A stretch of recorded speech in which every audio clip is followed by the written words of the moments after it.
remember I was at a Jack Canfield retreat for people who were on our leadership board. And I was sitting talking to Lisa Sasevich, and we were talking about our businesses. And she said, "You know what business we're in?" And I said, "No, what?" Curious to what she was going to say.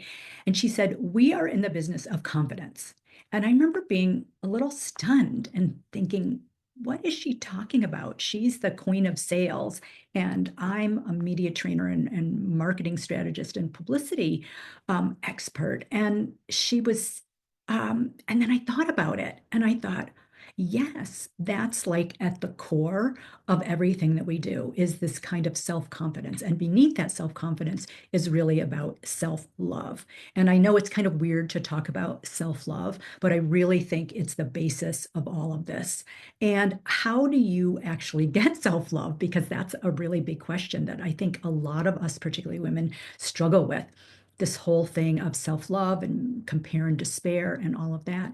And part of that self-love, I think, whoops, that's a great reminder. Self-love, remember to love yourself, is really thinking about every single day what it is that you like about yourself and what have you done for others that have given you a great feeling inside. Because often it's not, it takes the focus off of ourselves and puts the focus on others. And thinking, not that we get self-esteem from others, but we get part of our self-esteem is developing that kind of goodness and developing a kind of practice of being a person that deserves love, that does things and thinks things and is things that people respond to in that kind of energetic circle.